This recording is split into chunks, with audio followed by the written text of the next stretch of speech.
So I've asked Mr. Yakasai to stay on here because the next presentation is also going to be delivered by him, and that is on business member organizations and advocacy. Yes? Yeah. We're ready to go. Okay, so please welcome.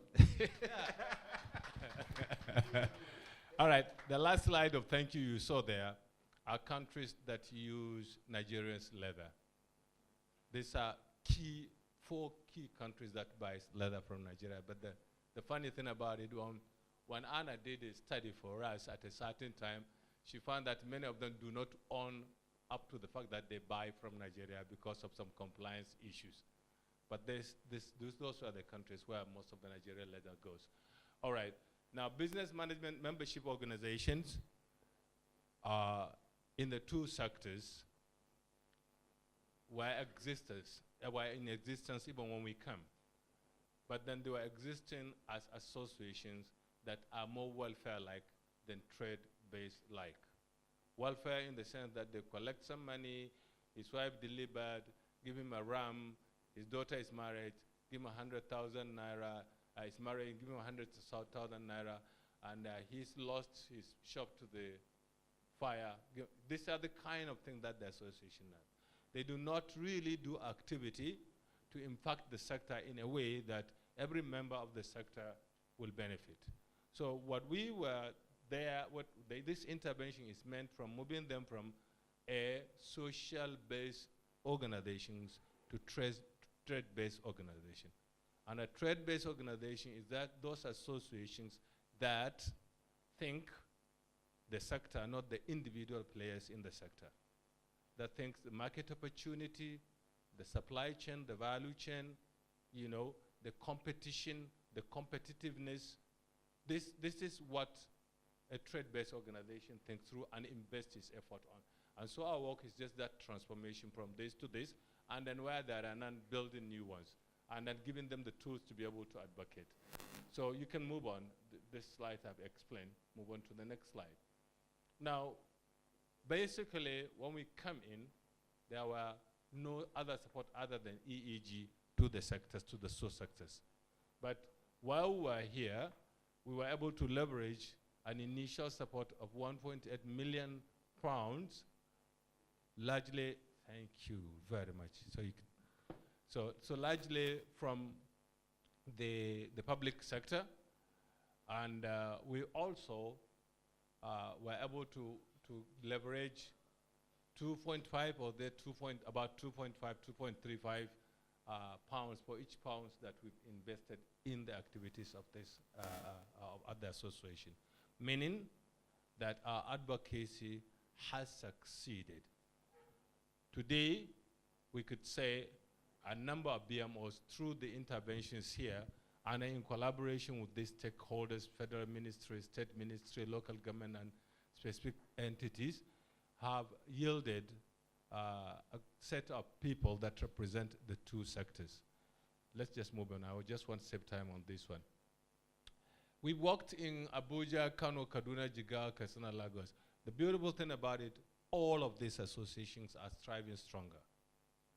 I just realized that one of the associations, the Aba Leather Cluster, LEPMAS, have just launched Made in Aba brand. Stamped Made in Aba, not made in Italy or Germany, even though it's crafted in Aba.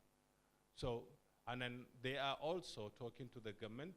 The government is bringing in some Brazilian industries that are making shoes. They're now saying, okay, fine, you bring industries to make shoes. Where would we be? Are we going to be in the market, or are we going to be taken out of the market by them? We have to have a defined path before these companies come. And I said it yesterday, the other day, that no governor campaigns without going to the area market. If you want to win the election, you just have to go to the shoe cluster. This is a cluster of about 200,000 people, and you can't afford to lose their boards and their families' boards. So this is how strong a BMO can become if you did the right intervention. We know that there were a number of things that they're able to achieve, but I want to just do one, explain one, the last one. we had a situation where the governor of Lagos State said, okay, I'm going to ban palm oil because of an encounter with Mr. Bello, or Mr. Leather, if you like to. I'm going to ban eating palm oil. Then we went to him and said, look, with the group, look, before you do that, don't do it blindly, study. Because the whole campaign across Nigeria is that palm oil deprived the country of the leather to make shoes. Said, but before you do it, just let's study. We paid for the study under our advocacy platform. By the time the study result came, we went back to him and said, okay, this is the result. 9,000. No, we didn't do all Lagos State. We just did do Lagos, not all the whole Lagos State. 7,900 women solely depend on palm oil trade for the last 10 years. So if you ban the eating on palm oil, what are you going to do with these women? And he's passionate in terms of gender equity. He really wants to develop program that impact gender. Here you are almost getting to 10,000 women will be out of job by the single act of banning palm oil. And he now said, okay, put this result on the side, we'll come back to it. He never did up to the time he left office, because he knows that it's not feasible for him to do that. And the palm oil women group went and said, thank you for keeping it in view. So that's the kind of thing that a BMO could do and impact the whole industry. Imagine this woman now comes up to the market and then said, okay, we don't have a job, we have to start something new. Now, I think there's opportunity. We have not done it all. We've not finished. We should continue to build their capacity on advocacy skill. While we are there, we work with Enable and other organizations to build the available skill at the moment. But it's not good enough, because the nature of BMO is there's always continuous changing in leadership and changes in membership too. New people coming, some people retiring. So it's a continuous process. So whatever plan to sustain the advocacy capacity should include continuous training on advocacy skill.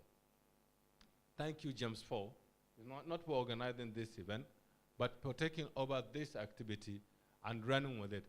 And they have done a fantastic job of it. I have